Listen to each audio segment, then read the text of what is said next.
Put the camera down! The words came out low, dangerous, spoken in perfect English with just the slightest Korean accent.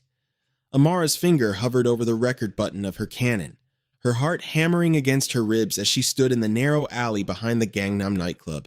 She'd been filming the exterior for her documentary on Seoul's underground economy when the back door had burst open and 3 men in dark suits had dragged out a fourth, his face bloody and swollen. And then he had appeared. The man now staring at her through the evening shadows was tall for a Korean man, perhaps 6 feet, with sharp cheekbones and eyes so dark they seemed to absorb light rather than reflect it. Intricate black ink crawled up his neck from beneath his collar. She could make out the tail of what looked like a dragon, its scales rendered in exquisite detail. His suit was expensive, custom-tailored, but his knuckles were split and bleeding. "I'm a documentary filmmaker," Amara said. "Filmmaker," forcing her voice steady. "I have permits. I don't care about your permits." He took a step closer, and the 2 men flanking him tensed. Both had visible tattoos as well. One had a serpent disappearing into his sleeve, the other had flames creeping above his collar. "You're going to delete whatever you just filmed, and then you're going to forget you were ever here." Before she could respond, he moved, faster than she expected, closing the distance and grabbing her wrist. His thumb pressed against her pulse point, and the touch sent a shock through her system. Something like recognition, though she'd never seen this man before in her life. His eyes widened. He stared down at her wrist as if he'd been electrocuted, his thumb moving in a small circle over her skin. Then he released her so abruptly, she stumbled. "Young Nim?" one of his men said quietly. The man didn't respond. He was still staring at Amara, his dangerous composure cracked. Then his face smoothed back into cold indifference. "Get her information, name, hotel, passport number." He turned away. "And find out if she has family in Seoul." Amara watched his back disappear into a black Mercedes, her wrist still tingling where he touched her. Behind her, one of his men cleared his throat. "Your identification, please." She didn't know it yet, but her life had just collided with the past she couldn't remember. If you're already hooked, hit that subscribe button right now and drop a comment telling me what you think is going to happen next. Trust me, this story is about to get absolutely wild. 14 years, 3 months, and 16 days. That was how long Kang Min-jun had been searching for her. He sat in his office on the top floor of the Cheongdam Tower, the files spread before him. Amara Clark, 34 years old, American citizen, documentary filmmaker, currently in Seoul on a 6-month project about organized crime in East Asia. But it was the second file that made his hands shake. The photograph paperclipped inside showed a 14-year-old girl with warm brown skin and his eyes. His exact eyes staring back at him from a face that was half Amara, half him. Zara Clark, born March 15, 2011, no father listed on the birth certificate. "She doesn't remember you," Jung-woo said quietly from the doorway. The dragon tattoo wrapped around his throat flexed as he spoke. The accident erased 18 months of her memory, including the entire summer she spent here. Min-jun pulled up the medical records he'd obtained through channels he preferred not to examine too closely.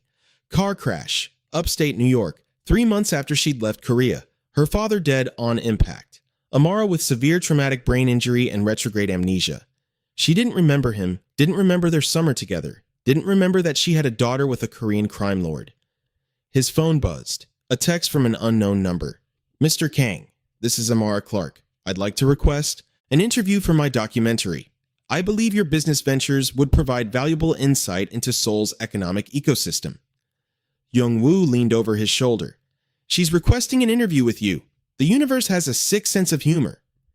Min-jun stared at the message. She wanted to sit across from him with her camera and her questions, completely unaware that she was asking to film the father of her child. "Decline it," Jung-woo said. "It's too dangerous. If she starts digging—" "Set it up," Min-jun interrupted. "Lily's Garden Cafe in Bukchon, tomorrow at 2 p.m.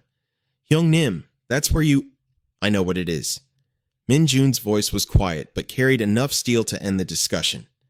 Lily's Garden was where he'd first kissed Amara 15 years ago, where they'd promised each other forever before everything had gone to hell. Jung-woo's expression darkened. "The Crimson Claw Syndicate is already circling your territories. If they find out you have a daughter, then I'll kill them all, just like I killed the Jade Dragons." Min-jun stood, buttoning his suit jacket, the tattoos covering his torso, a full-body dragon that had taken 3 years to complete, shifted beneath the fabric.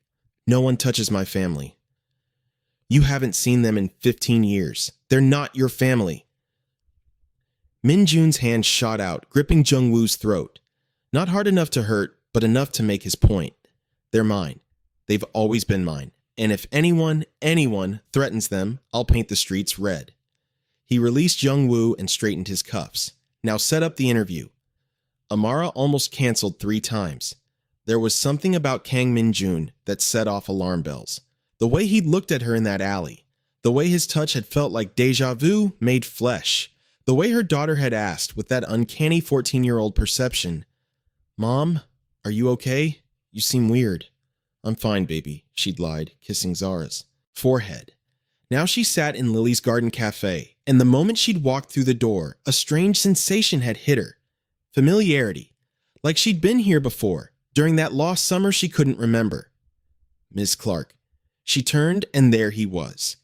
In daylight, Kang Min-jun looked different. Less like a shadowy threat and more like something from a magazine cover.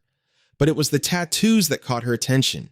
The dragon wound up his neck, its head disappearing behind his ear, its body presumably continuing beneath his clothes. On his wrist, she could see Korean calligraphy she couldn't read. "Mr. Kang, thank you for meeting with me." She stood to shake his hand and tried not to notice the way he hesitated fractionally before taking it. 3 seconds. The handshake lasted exactly 3 seconds, but somehow felt both too long and not long enough. "Call me Min-jun." His English was flawless. "And I should thank you for your interest, though I'm not sure how helpful I'll be. I'm just a businessman." "A businessman whose employees are very loyal," Amara said, setting up her camera. "That kind of loyalty usually comes from more than just a paycheck." Something flickered in his eyes. Amusement? Pain? "You're perceptive." As she adjusted her tripod, she could feel his eyes on her. Not in the way men usually looked. This was something else. Something that felt like hunger and grief tangled together. "Have we met before?" The question escaped before she could stop it. Before that night in the alley, his expression didn't change, but his knuckles whitened around his coffee cup. "Why do you ask? You seem familiar, but that's impossible. I've never been to Seoul before this trip. At least, not that I remember." She paused. "I had an accident 15 years ago. Lost about 18 months of memory." "I know," he said quietly. Amara froze. "What?" Min-jun seemed to realize he'd made a mistake. "I researched you before agreeing to this interview. The accident was mentioned in your bio on your website. It was a reasonable explanation, but something about the way he said it felt wrong." The interview began. He answered her questions about his businesses. Nightclubs, real estate, investments, all legal, all above board. But Amara's research suggested otherwise. The pattern of violence that followed his rise to power. The rival gangs that had mysteriously collapsed. The witnesses who disappeared before testifying. "You have a daughter," he said suddenly, 40 minutes in. Amara's pen stilled. "That's not relevant to..." "Zara, 14 years old." He said her name like a prayer. "It must be difficult, traveling with a teenage daughter." "How do you know her name?" Amara's voice was sharp now. "Your website. There's a photo of her holding your camera." Again, reasonable. But Amara's journalist instincts were screaming, "Why are you interested in my daughter, Mr. Kang?" "Because she has my eyes," Min-jun said. Quietly. The world tilted. Amara heard herself laugh, a high, disbelieving sound. "That's impossible. I don't even know you. We've never..." 15 years ago, summer of 2010. His voice was steady, but his hands were shaking. "You came to Seoul on a cultural exchange program. Your father was a painter. You got lost on your 3rd day and ended up in Dongdaemun, where a group of men tried to rob you. I stopped them." Amara's breath caught. The timeline matched. Summer 2010, when she would have been 20. "We spent 3 months together," Min-jun continued. "You made me want to be better than what I was. And the night before you left, you told me you were pregnant." Before Amara could respond, the cafe's front window exploded. Glass rained down as 3 men burst through, guns drawn. Min-jun moved faster than thought, grabbing Amara and throwing them both behind the counter, as bullets shredded the air where they'd been sitting. "Stay down!" he shouted, and then he was moving. Amara watched in frozen horror as he disarmed the first attacker with brutal efficiency, breaking the man's arm and taking his gun in one fluid motion. He shot the second attacker in the knee, then used him as a shield as the third opened fire. The dragon tattoo on his neck seemed alive, scales shifting as he moved. He was a different person now, not the businessman in the expensive suit, but something feral and lethal. He killed the third attacker with a shot to the head, then turned the gun on the first, who was crawling toward a dropped weapon. "Wait!" Amara shouted. "Don't!" Min-jun pulled the trigger. The man's head snapped back and he crumpled. Silence fell. Min-jun stood among the bodies, breathing hard. Blood spattered across his white shirt. When he turned to Amara, his eyes were wild, but the moment he saw her face, something in him shifted. The monster receded and the man returned. "Are you hurt?" His voice was gentle, incongruous with the carnage around them. Amara couldn't speak, couldn't process what she'd just seen. This man who claimed to be her daughter's father had just killed 3 people in front of her without hesitation. "Crimson Claw," he said, looking at the bodies. "They're making a move on my territories." He pulled out his phone, barking orders in rapid Korean. Then he looked at Amara. "We need to leave, now. They know about you, which means they know about Zara." That cut through her shock. "What? How? I don't have time to explain. Where is she?" "The hotel, with my assistant. Give me the address." Amara's hands shook as she typed it into his phone. Min-jun made another call, speaking in Korean too fast for her to follow. Then he grabbed her hand and pulled her toward the back exit. "Wait, my camera!" "Leave it. Your life is worth more than footage." They burst into the alley where a black Mercedes was already waiting. Jung-woo was at the wheel, and another man, tattoos visible at his collar, sat in the passenger seat holding an assault rifle. "The girl?" Min-jun demanded. "Team is on a route to the hotel, 2 minutes out." "Make it 1. They peeled out of the alley. Amara's mind was racing. This couldn't be real. She'd come to Seoul to make a documentary, and now she was in a car with armed criminals racing to save her daughter from... "From what?" she demanded. "What's happening? Why would anyone want to hurt Zara?" Min-jun turned to her, and the pain in his eyes was naked. "Because 15 years ago, I destroyed the Jade Dragon Syndicate to protect you. I built my organization on their ashes and became the most powerful crime lord in Seoul. The Crimson Claw has been trying to take my territories for years, but they've never had leverage." He reached out, almost touching her face, then stopped himself. "Until now, until you came back." "So, this is your fault," Amara said. "People are trying to kill my daughter because of you. Yes, no excuses, no justifications. Just the truth. And you expect me to trust you? You just murdered 3 people in front of me. I saved your life. By killing them." "Yes." Min-jun's composure finally cracked. "I killed them because they would have killed you. I killed the Jade Dragons because they threatened you and our unborn child. I've killed dozens, hundreds of people in the last 15 years, all to build an empire strong enough to protect you from a distance. So yes, Amara, I am a monster, but I'm your monster, whether you remember it or not." The Mercedes screeched to a halt outside the hotel. Before Amara could move, Min-jun was already out of the car, gun drawn.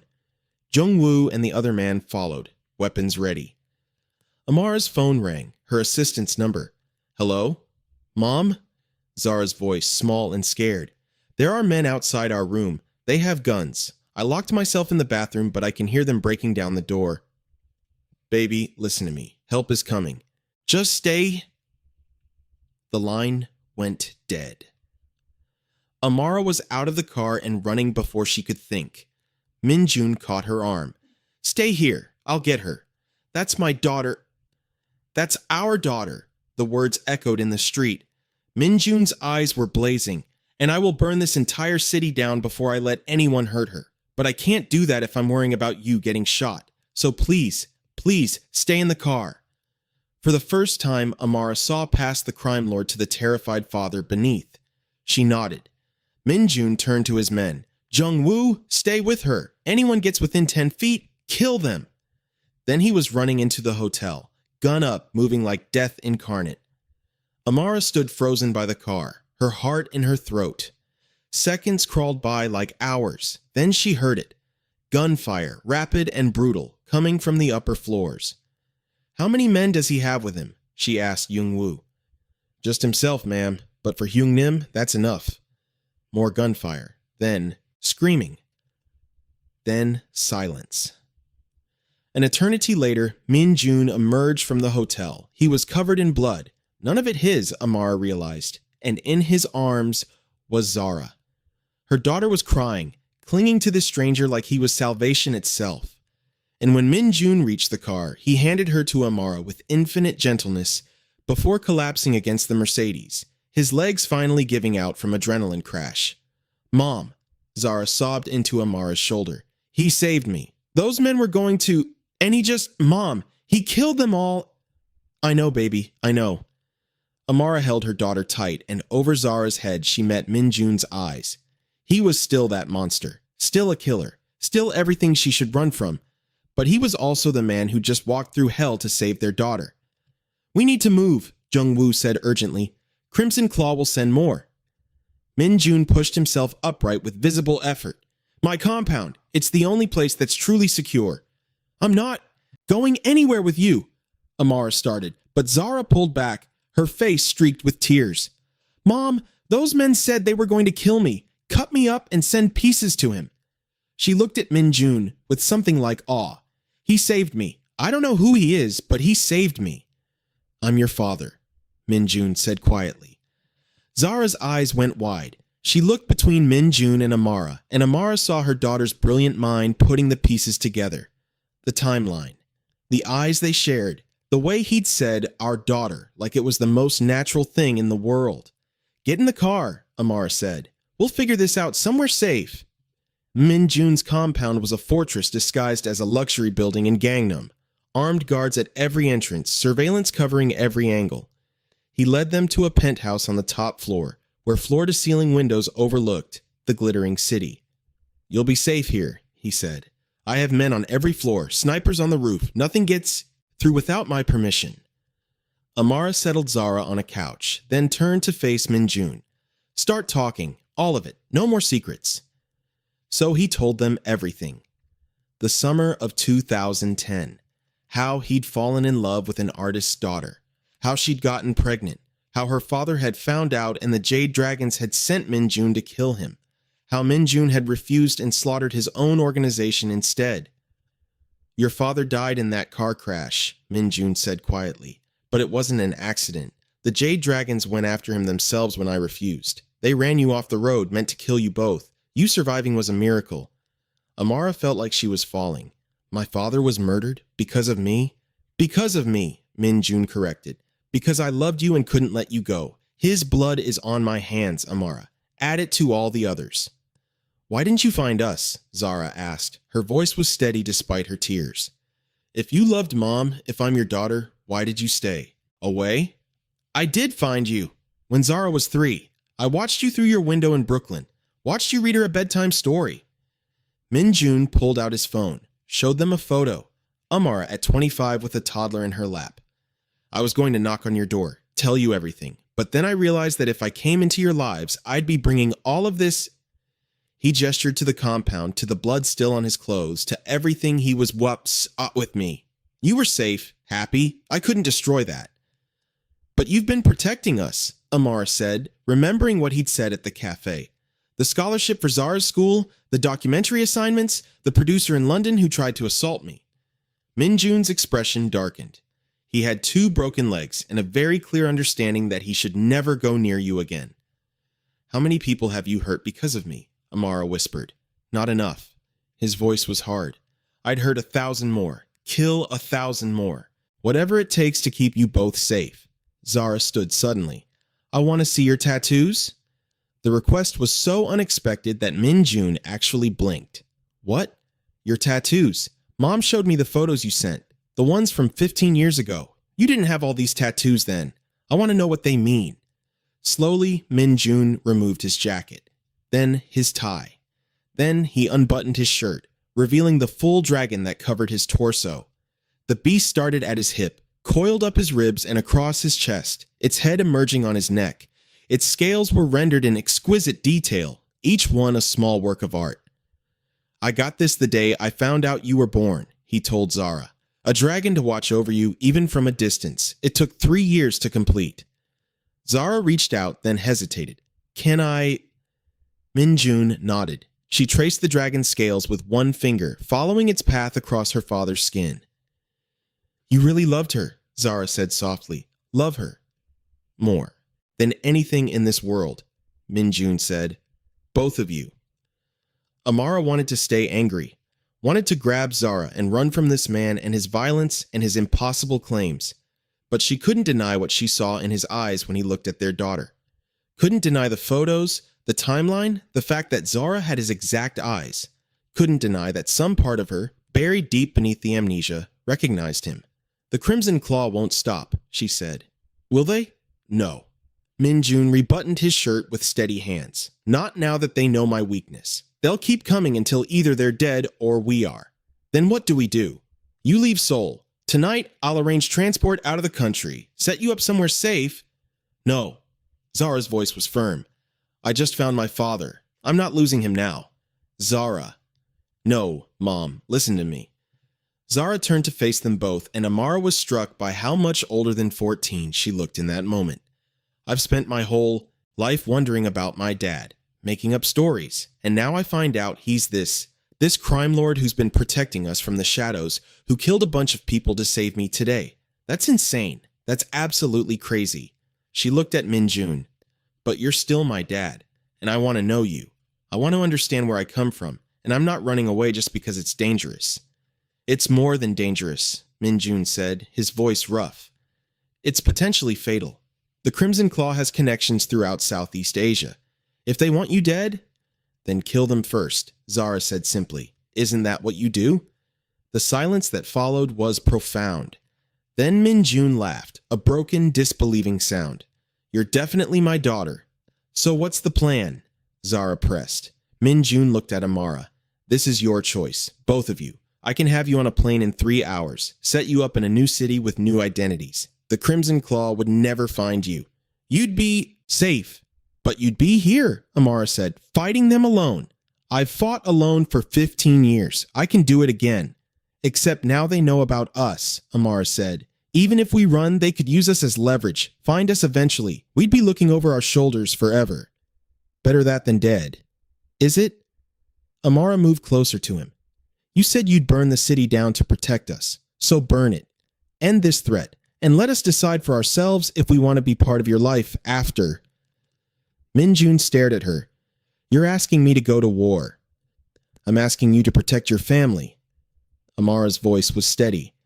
And then I'm asking you to let us choose our own future. No more deciding what's best for us. No more protection we didn't ask for. You end this threat and then we talk. Really talk. About everything. And if I can't end it, if the Crimson Claw is too strong, then we face it together, Zara said. All 3 of us. Minjun looked at his daughter. This impossible. Brave girl he'd watched from afar for 14 years and felt something crack in his chest. You don't know what you're asking. Yes, I do. I'm asking for my father. For a long moment, Minjun didn't speak. Then he pulled out his phone and made a call. Jungwoo, call in every marker we have, every ally, every lieutenant, every man who owes us blood or money. I want a full mobilization. He paused, listening. Then, we're going to war with the Crimson Claw, and we're going to wipe them off the map. He hung up and looked at Amara and Zara. Stay here. Don't leave this floor for any reason. I'll have guards posted at the elevator and stairs. If anyone tries to get through them, there's a panic room behind the bookshelf. Press the 3rd shelf down and it'll open. Where are you going? Amara asked. To remind Seoul why they used to call me the Dragon of Gangnam. He moved to a hidden panel in the wall, pressed a code, and it swung open to reveal an arsenal. He selected 2. Handguns, a knife, and what looked like tactical gear. As he strapped on a holster, Zara asked quietly, Are you scared? Minjun paused. Then he knelt in front of her, meeting her eyes. His eyes directly. Terrified, but not of them. I'm scared that I'll survive this, and you'll both decide you can't love a monster. That's the only thing in this world that truly frightens me. Zara hugged him, just threw her arms around his neck and held on tight. Minjun froze, then slowly, carefully, hugged her back. His eyes closed, and Amara saw tears slip down his cheeks. "Come back," Zara whispered. "Okay, just come back." "I promise." He stood, and Amara found herself stepping forward. She put a hand on his chest, feeling his heartbeat beneath her palm.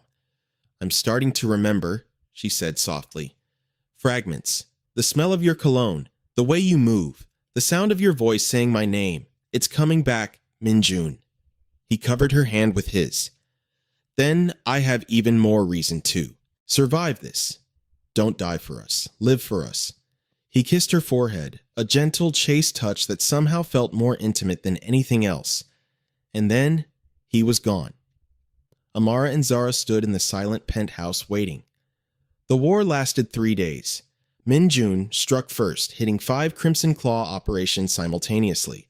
Drug labs in Itaewon, gambling dens in Dongdaemun, a weapons cache in Gangbuk. He moved through them like a force of nature, the dragon tattoo on his neck seeming alive as he fought. His men followed, loyal unto death, and the streets of Seoul ran red. The Crimson Claw retaliated. They attacked Minjun's nightclubs, killing 2 of his guards and wounding a dozen civilians. They tried to hit his real estate holdings, planting bombs that were defused minutes before detonation. They sent assassins to the compound, all of whom died before reaching the penthouse.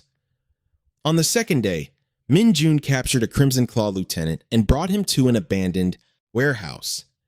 What happened there was something Minjun would never tell Amara or Zara, but by the end of it, he had the location of their main base, a shipping facility in Incheon. On the third day, Minjun gathered his full force. 50 men, armed to the teeth, descended on the facility at dawn. The battle was brutal. The Crimson Claw had been expecting him, had fortified their position.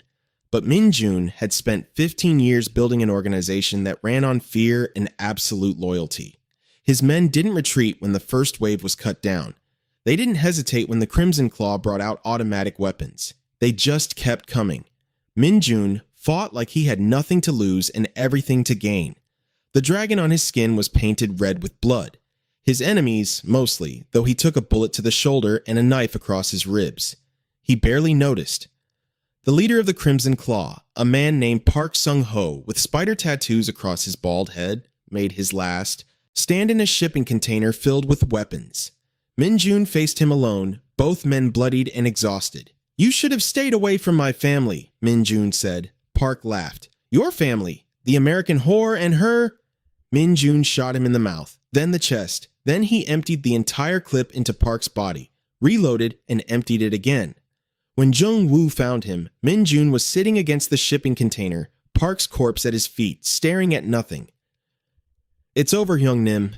The Crimson Claw is finished. Their lieutenants are dead or scattered. Their operations are burning. Seoul is yours again." "How many did we lose?" 17 dead, 23 wounded, but we won." Minjun stood on shaking legs. "Then let's go home." Amara and Zara were waiting when he stumbled into the penthouse at sunset on the third day. He was covered in blood and ash, bandaged in 3 places, and could barely stand. Zara ran to him. He caught her in his arms despite the pain, held her tight, and breathed in the smell of her hair. "You came back," she sobbed. "You actually came back." "I promised." He looked over her head at Amara. "It's over. The Crimson Claw is gone. You're safe now, both of you." Amara helped him to the couch. While Zara got the first aid kit, she examined his wounds. The gunshot had gone through his shoulder clean. The knife wound was shallow, but would scar. There were bruises everywhere, split knuckles, a cut above his eyebrow that was still seeping blood. "You look like hell," she said softly. "I've looked worse." He caught her hand. "I need to know. Now that you've seen what I really am, what I'm capable of, do I have any chance with you, with both of you, or should I arrange that transport out of Seoul?" Amara looked at this man, this killer, this crime lord, this monster who'd just gone to war for them. She thought about the photos of them together 15 years ago. Thought about Zara, who had his eyes and his stubborn courage. Thought about the memories that were slowly, painfully surfacing from beneath the amnesia. "I remembered something today," she said. "While you were gone, we were here, in this cafe in Hongdae, and it was raining. You told me you loved me for the first time. You said you knew you were damaged, knew you were from a world that would never accept us, but that you love me anyway and would spend the rest of your life trying to be worthy of me. Tears spilled down Minjun's cheeks. You remember that? Just fragments, but they're there, and I think... She took a shaky breath. I think I'm falling in love with you again. Not the memory of you, but the reality of you. The man who walked through hell to save our daughter. The man who's been protecting us from the shadows for 15 years. The man who just burned down a criminal empire to keep us safe. I'm still a monster, Minjun said hoarsely. I know. But you're our monster. She leaned forward and kissed him. It was soft, tentative, nothing like the passionate kisses from 15 years ago, but it was real. And I think that's enough. Zara came back with the first aid kit and found them like that, her mother kissing her father, both of them crying. She set down the kit and joined them, wrapping her arms around both of them. So, we're doing this? She asked. We're actually being a family? Minjun looked at his daughter, his miracle, his impossible gift, and nodded. If you'll have me. On one condition, Zara said. I want to know everything. About the tattoos, about the organization, about what you do.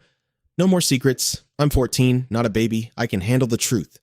The truth is ugly, Minjun warned. So is life sometimes. I still want to know. He looked at Amara, who nodded. Okay, he said. No more secrets. But Zara, there are some things you might learn about me that you won't be able to unlearn. Things that might change how you see me. You're my dad, Zara said. Simply. Nothing's going to change that. Over the next weeks, they built something fragile and precious from the wreckage of the past.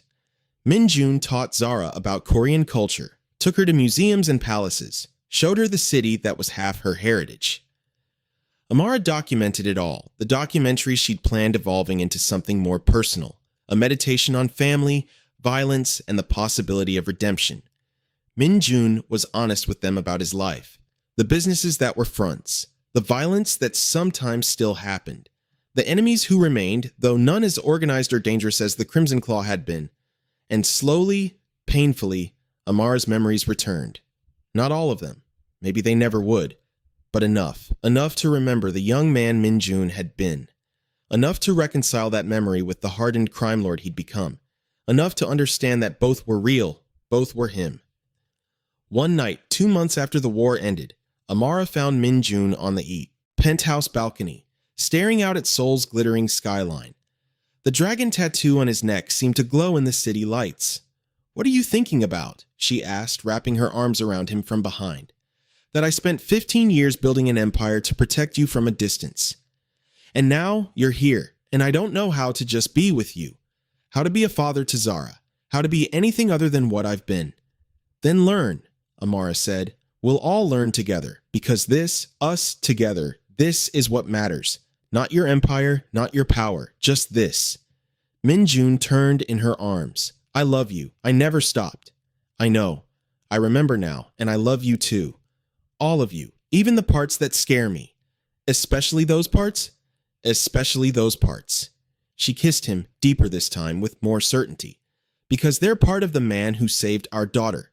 The man who's trying to be better. The man I choose. What about your documentary? Minjun asked. If you publish this story, if you tell the truth about who I am, it could destroy everything I've built. Amara pulled back to look at him. I'm not publishing it, not like this. This story is ours, Minjun. It belongs to our family. Let the world have a different story. You'd give up the biggest story of your career? I'd give up anything for you and Zara. Isn't that what you taught me? That sometimes love means sacrifice? Inside, Zara was asleep on the couch, a textbook open beside her. Minjun and Amara stood together on the balcony, watching their daughter breathe, and felt the impossible weight of the future pressing down on them.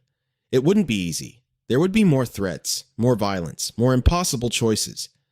But they would face it together, and somehow that was enough. 6 months later, Amara stood in a small gallery in Bukchon, surrounded by photographs. Not the documentary she'd planned, but something more intimate. Seoul through 2 lenses, a story of memory and return. Pictures of the city she'd fallen in love with 15 years ago, overlaid with pictures of the same places now. A meditation on time, memory, and the ways love shapes us. Minjun stood beside her, Zara between them as critics and journalists circulated through the gallery. No one knew the real story behind the images. No one knew the crime lord and the filmmaker and the girl who'd brought them together. "It's beautiful, Mom," Zara said. "Really beautiful." "You three make a lovely family," someone said, an older Korean woman with kind eyes. "Your daughter has your smile," she said to Amara, "and her father's eyes." "Thank you," Min-jun said quietly. After the woman moved on, Zara grinned up at them. "See? We totally pass as a normal family." "There's nothing normal about us," Amara said. "Good," Zara replied. "Normal is boring."